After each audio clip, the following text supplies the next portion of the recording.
Oi pessoal, tudo bem? Tô num cenário novo, acho que dá pra perceber pelo papel de parede.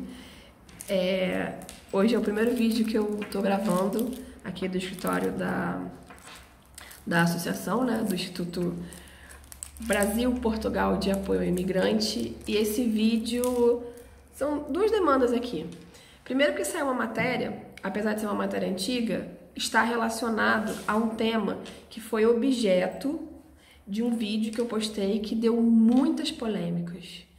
Acho que eu não costumo, né, já falei isso pra vocês, até comentei no vídeo, eu não costumo responder a comentários nos vídeos, de modo geral, e não costumo me manifestar quando tem algum vídeo e o comentário é, vamos dizer assim, mais nocivo. Eu respeito os direitos das pessoas terem as suas próprias opiniões, mas eu percebi, assim, uma quantidade imensa de haters sobre aquilo que eu falei. E me veio a percepção de que a humanidade, né, com 7 bilhões de pessoas aproximadamente, consegue cada um ter uma opinião diferente e a gente não conseguir propriamente aceitar o ponto de vista da outra pessoa e sequer procurar entender. Por que eu tô falando isso? Porque um dos temas era que o número de imigrantes estava desfavorecendo os portugueses em relação à busca por imóveis. E isso impedia os nacionais de conseguirem, no caso do comentário do vídeo, retornar a Portugal, uma situação em que a pessoa era imigrante em outro país. E a matéria é a seguinte, que saiu, eu vou botar aí para vocês terem conhecimento dela. Lisboa tem mais alojamentos locais por habitante do que Paris, Londres e Roma. A capital portuguesa é a cidade europeia que mais tem perdido população desde 2011. O preço e a dificuldade em encontrar casa fazem com que a população migre para áreas periféricas. Isso a gente já sabe, né? Ou seja, a capital tem perdido um número considerável da população local. Em Lisboa, há registros de mais de 30 alojamentos locais por cada 1.000 habitantes, um valor superior ao registrado em cidades como Londres, Paris, Roma e Madrid. A notícia é avançada pelo Jornal de Negócios, que refere uma análise do Moody's sobre o mercado de habitação. De acordo com a agência, a notação financeira em Lisboa existem 32 casas registradas no Airbnb a cada 1.000 habitantes. O rácio mais elevado da lista, ficando acima dos números registrados em Paris, que é a segunda cidade da lista, com um rácio de 24 casas. Face a esta tendência, nota o ECO, Lisboa é a capital europeia com maior queda da população, registrando uma diminuição de 7% desde 2011, ou seja, a população local, os portugueses, deixam de viver em Lisboa por conta do preço dos imóveis. Mas não é o preço dos imóveis para pessoas que vêm residir no país. É o preço dos imóveis voltados para alojamento local, ou seja, é uma via turística. Então, considerando, até em complemento ao que eu disse, que não somos nós que provocamos, enquanto imigrantes, o aumento do preço dos aluguéis, né? O que provoca e o que tem provocado, como registro que a gente tem visto aqui nessa notícia, é a demanda turística de Portugal. E a gente pode olhar isso por dois ângulos. Eu sou um português e eu estou conseguindo ficar, ou melhor, não estou conseguindo ficar num centro, mas um centro empresarial, profissional, turístico, não consigo. O meu salário é baixo, eu ganho pouco, Portugal não tem um crescimento econômico nos outros setores, mas o setor que mais cresce é o setor terciário, que é justamente o setor de serviços. E serviços voltados para a área do turismo. Mas a gente tem que pensar o seguinte, aí é o outro lado. Se tem muita gente vindo e promovendo um boom de demanda por imóveis para locação temporária, esse alojamento local, a gente também tem que pensar que esse turista que vem para Portugal vem para ganhar dinheiro. Então ele vem aquecer a economia. E quando ele aquece a economia com o dinheiro dele, bota mais dinheiro para circular em Portugal, outros setores vão sendo aquecidos.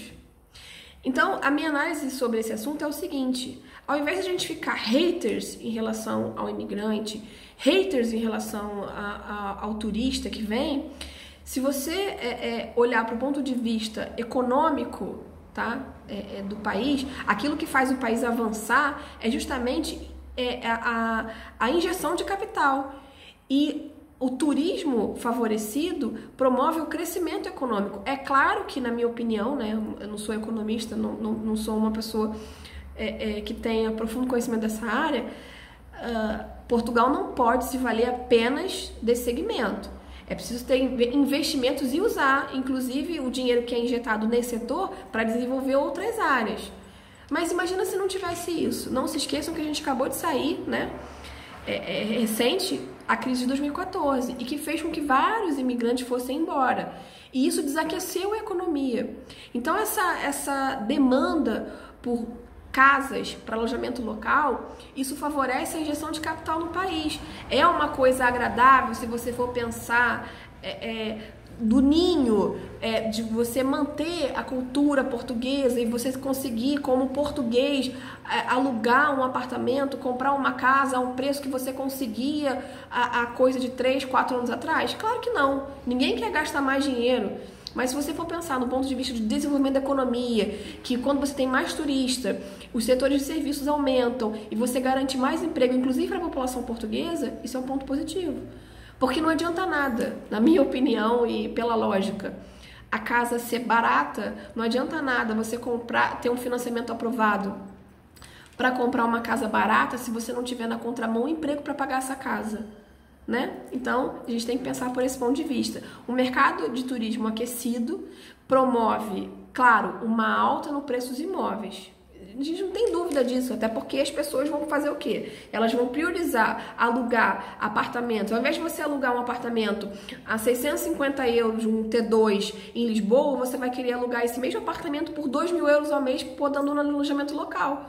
Se você é o dono do imóvel, essa vai ser a solução para a sua vida. Mas se vocês pensarem do ponto de vista econômico, isso é bom para o país, está injetando dinheiro. Aquela pessoa que está ganhando esses 2.000 euros de investimento no imóvel dela, ela vai fazer o mercado girar, porque ela vai pegar aquele dinheiro e vai gastar na economia, ela vai gastar na sociedade, vai promover o mercado de serviços e com isso vai crescer a oportunidade de emprego para pessoas que estão em situação que antes dessa, que a gente se a gente for pensar no momento da crise, não era possível, estava todo mundo sem dinheiro e por isso mais uma razão para os aluguéis, né, ficarem tão mais em conta, os arrendamentos do que a gente tinha, do que a gente tem efetivamente hoje. Quero deixar claro uma coisa, que eu acho que as pessoas não entenderam em relação ao vídeo anterior que eu postei. Eu amo Portugal, de tal maneira que eu deixei o Brasil numa situação absolutamente confortável, tá? Do ponto de vista financeiro, graças a Deus. Em Portugal eu vim para inicialmente trabalhar num escritório que ele tinha, acho que 20 metros quadrados de sala. Foi o meu primeiro escritório, que eu ainda mantenho hoje em Cascais. E eu saí no meu prédio do Rio de Janeiro, onde eu tinha um escritório com 8 salas. Eram 130 metros quadrados. Eu saí do Rio de Janeiro numa posição em que eu morava num apartamento de 176 metros quadrados na quadra de Copacabana, tá? Uma quadra da praia. E eu vim morar num apartamento, não posso dizer que seja um apartamento ruim, num padrão que a gente vê assim, mas era menos da metade do apartamento que eu morava. E a léguas da praia, a mais de 2 quilômetros de distância da praia, da costa de Cascais, vamos dizer assim. E eu apostei em Portugal, aceitei o desafio de viver aqui, independente da atividade que eu exerço, eu não me arrependo, gente, porque aqui não é o lugar para você ganhar dinheiro, mas é o lugar para você ter qualidade de vida. Então, algumas pessoas não entenderam a demanda do vídeo, a minha situação. Eu não falo mal de português. Eu não só gosto de Portugal, como eu estou em busca do meu processo de nacionalidade. Eu quero conseguir, já que eu infelizmente perdi a oportunidade depois que a minha avó veio a falecer, de fazer o processo de nacionalidade comum, né, que muitas pessoas fazem, eu não tenho essa possibilidade de fazer. Então eu quero efetivamente conseguir a minha nacionalidade pela residência, mas porque eu tenho sangue português, eu quero ser reconhecida como portuguesa, mas eu não vou deixar de lado a minha origem do Brasil, e o que eu queria era um pouco mais de amor entre essas duas nações. E eu acho que eu respondi mal ao comentário porque eu me deixei levar pelo negativismo daquela pessoa, e isso me contaminou. Eu não sou assim. Apesar de eu ter uma fala um pouco mais incisiva, e eu digo pra vocês por que eu tenho a fala incisiva, porque eu tenho a voz um pouco infantilizada, então as pessoas não me davam muito ouvidos. E era uma coisa engraçada que eu ouvia do meu pai assim: Priscila, para de miar. Na minha primeira sustentação oral enquanto advogada, quando eu abri a boca e falei boa tarde para os desembargadores que estavam na sessão, alguém falou, nem olhou para mim, falou assim: olha, para sustentar já tem que ser advogada. Eu falei: mas eu sou advogada da capa dos autos. Tamanha era a minha inibição na hora de me falar assim, para uma plateia, vamos dizer assim, mas não porque eu não tivesse o poder da oratória, mas por conta da minha voz. Então, às vezes eu falo um pouco mais incisiva, impostada, porque eu tenho uma voz infantil. Aí, então, as pessoas, num momento de maior relaxamento meu, eu tô mais inflamada, porque, como eu falei pra vocês, quando eu vi aquele comentário, eu me senti ofendida enquanto brasileira, mas eu não quis ofender a comunidade portuguesa. Eu tenho muito orgulho de viver aqui, tenho muito orgulho de ter essas origens no meu sangue, na minha vida, e eu acho que a gente está precisando de um pouco mais de amor. Na internet, principalmente, porque tem pessoas que não me conhecem, não fazem a menor ideia de quem eu sou, nunca me viram na vida, não partilham da minha rotina, não partilham da minha vida profissional, da minha caminhada, e já me detestam. Isso é uma coisa muito esquisita pra mim. Eu não detesto ninguém voluntariamente. Para eu não gostar de alguém, mas essa pessoa tem que ter feito alguma coisa muito, mas muito séria comigo. Porque eu acho que o meu coração é muito mais disposto ao amor do que uma voluntariedade para desgostar dos outros. Então, assim, vem para Portugal quem quer, se sinta em casa, porque eu acho que é a coisa mais próxima do que a gente tem do Brasil, apesar de que nada é igual ao Brasil, e vai ser a mesma coisa quando o português sair de Portugal, ele vai falar que nada é igual a Portugal. Mas sejam amorosos com as dificuldades, sejam amorosos com os comentários das pessoas, exerçam um pouco mais de empatia na hora de pensar por que essa pessoa chegou a essa conclusão, tá falando desse jeito. E aí eu faço um apelo para a internet de modo geral. Eu vi esses dias um vídeo da Porta dos Fundos, que era justamente o Fábio Porchat fazendo uma sátira sobre essa situação do hater, que o outro ator tem um programa de televisão ou alguma coisa do tipo, que era essa sátira do vídeo, e ele falava: oi, que legal, você por aqui e tal, eu te odeio. Nossa, a gente tem inclusive um grupo no WhatsApp só pra falar mal de você.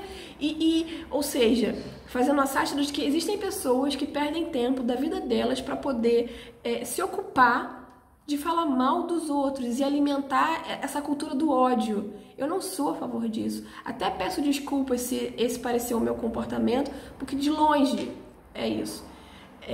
Eu amo Portugal, amo a cultura portuguesa, amo a comida portuguesa, amo o modo tranquilo do português viver, porque isso é uma coisa interessante, que o primeiro elemento para mim de divisor de águas foi quando eu cheguei a Portugal. No primeiro dia eu fui a um caixa de supermercado, não me esqueço, no Continente, em Oeiras, no shopping lá de Oeiras, e ao chegar lá eu vi, assim, mais de, acho que umas 15 ou 20 pessoas numa fila que só tinha um caixa aberto porque era realmente tarde da noite.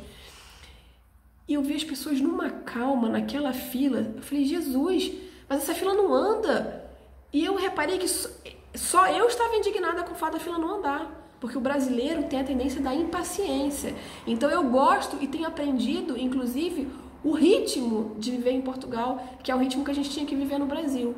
Do mesmo jeito que eu acho que existem elementos da cultura brasileira que o português poderia absorver, porque são elementos positivos no modo da gente viver, principalmente em relação ao nosso otimismo, à nossa felicidade gratuita. Eu gosto muito disso no brasileiro.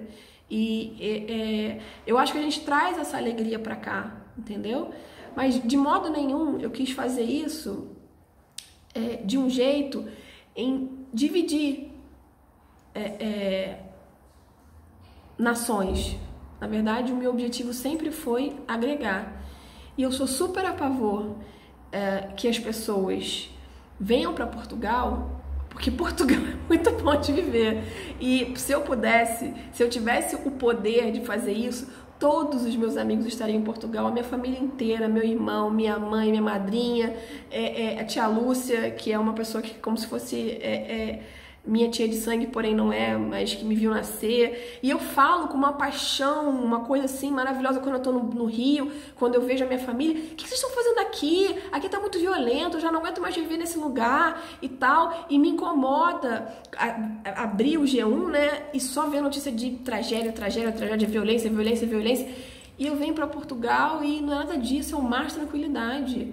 Então, assim, eu tenho que ser muito grata por eu estar num lugar onde eu realmente tenho prazer de viver, tá? Então esse é o meu recado para vocês. Um beijinho e até o próximo vídeo.